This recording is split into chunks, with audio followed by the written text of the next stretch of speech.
Essa combinação da literatura com a música, no meu livro anterior, o Flor de Maravilha, eu peguei aqui um exemplo, né, de um tema, porque o Flor de Maravilha, eles são 20 temas, dividido em 20 histórias e 20 músicas, sobre o mesmo tema.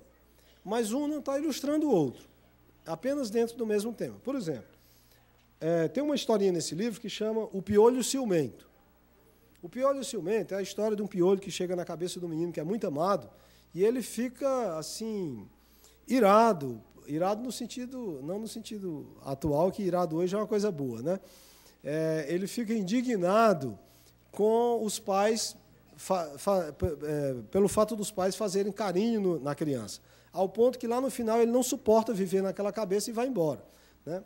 Então essa é a historinha do Piolho Ciumento, que quando você vira a página, você tem uma música chamada Cafuné. Então, não são ilustrações, mas estão dentro de aconchego, está dentro de afetividade, né? Então, a minha suposição, e aí como autor eu estou me propondo a colocar isso, mas quem vai ler, quem vai escutar é quem vai saber se tem algum efeito, é exatamente criando esses enunciados para que o leitor seja coautor e seja personagem também do livro. Para finalizar, eu fiz aqui uma relação, se eu não me engano, de 6 obras, que, das que eu tive acesso, são as mais belas obras que no Brasil trabalharam com essa combinação de literatura e música.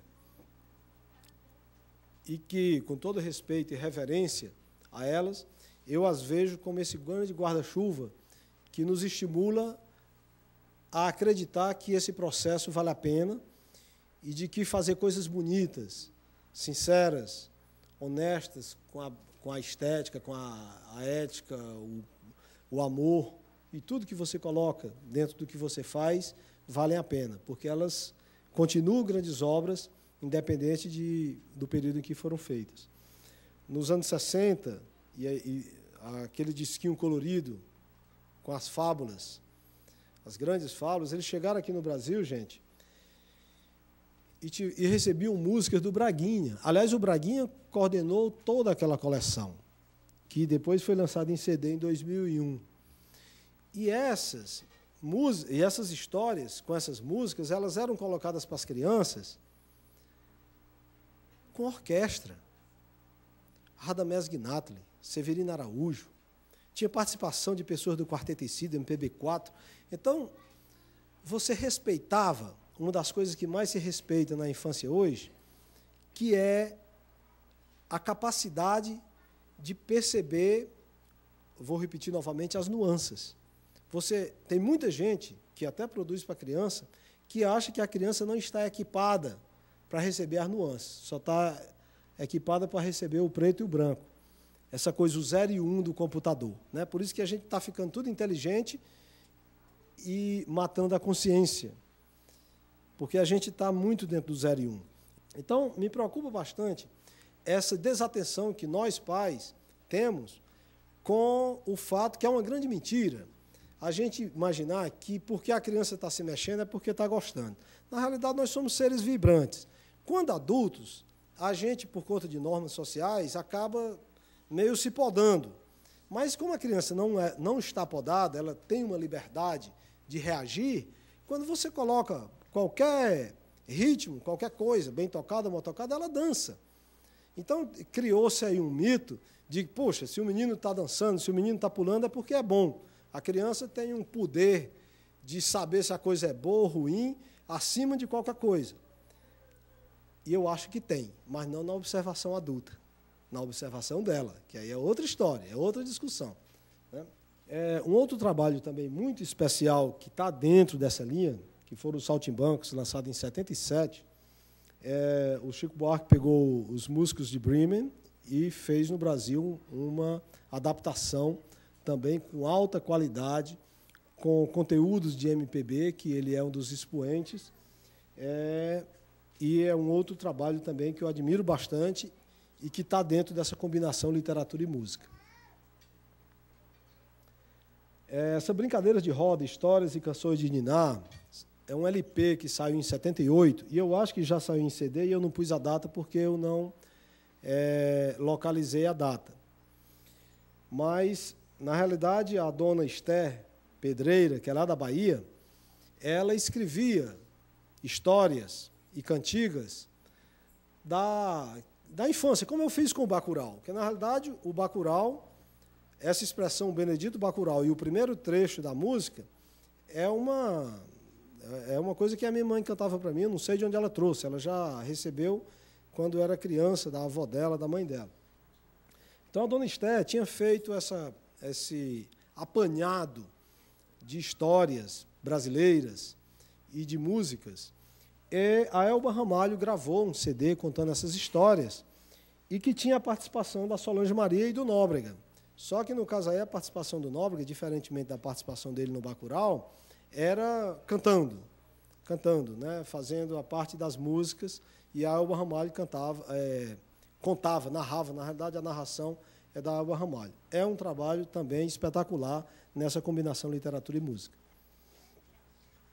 A Arca de Noé, que já é dos anos 80, que foi Vinícius, Toquinho, Chico, aí uma quantidade enorme de intérpretes da MPB, que fizeram composições, aí são criações de Vinícius de Moraes, de Toquinho, espetaculares, a poesia e a música, e também historinhas, também é um outro trabalho que eu considero que está dentro dessa dimensão. Então, nem tudo está perdido. Nós acreditamos, e eu vou repetir o que eu falei aqui no início, eu estou aqui porque eu acredito na humanidade, acho que nós evoluímos barbaramente também no sentido positivo, né? No sentido que chamavam os bárbaros da maneira pejorativa, que a Europa chamava os povos do Oriente, não. Então, eu acho que nós temos tudo para realmente superar uma crise de significados, não são nem de valores, eu acho que os valores nós estamos com eles, nós estamos confusos, nós estamos numa sociedade confusa, porque bagunçaram os nossos valores. Palavras que tinham grandes significados para a gente são usadas por pessoas das mais diversas intenções e você já não sabe mais quem está dizendo o quê. Mas o valor, eu acredito que continua dentro da gente. E por acreditar que o valor está dentro da gente, que a crise é dos significados, eu acho que nós temos muito como ressignificar tudo isso e chegar aos espaços de vida em que a gente se respeite cada vez mais, em que a gente possa olhar para o mundo amando, apesar dos conflitos, das adversidades, que são proteínas da vida. Faz parte, o conflito faz parte, as adversidades faz parte. Agora, você se torna um ser violento, vai maltratar os outros, vai fazer isso ou aquilo, se você não compreende que isso faz parte da vida e você não encara o mundo amando, não olha o mundo como uma coisa boa que está posta à sua disposição para que você possa transitar dentro dele. Por um lado, se percebendo como um ser vivo, existente, capacidade de transformar e se transformar, e do outro como gerente da sua própria vida, operando a vida, cada qual a seu modo, cada qual no lugar que acha que é mais conveniente para você. Mas sem misturar essas coisas, porque operar a vida é uma coisa, é mais mecânico, é como é que eu ganho dinheiro, como é que eu tenho o melhor conforto, como é que eu faço isso, como é que eu faço aquilo. Agora, viver, aí nós temos que pensar mais sobre isso. Nós temos que dar mais espaço para o Benedito Bacurau, vasculhar o nosso interior e o nosso exterior, para que a gente possa crescer como o mundo cresce, dentro de um relacionamento amplo e um sentido da vida extenso, elástico, como a capacidade que nós temos de ter e ser, desde que a gente perceba isso. E, para perceber isso, nós precisamos trabalhar os elementos do lúdico, que estão na formação da criança, porque não existem ex-crianças, para que a gente tenha um bom alicerce e seja adultos saudáveis e felizes. No próximo bloco, a sutil diferença que separa o texto dirigido a adultos e crianças.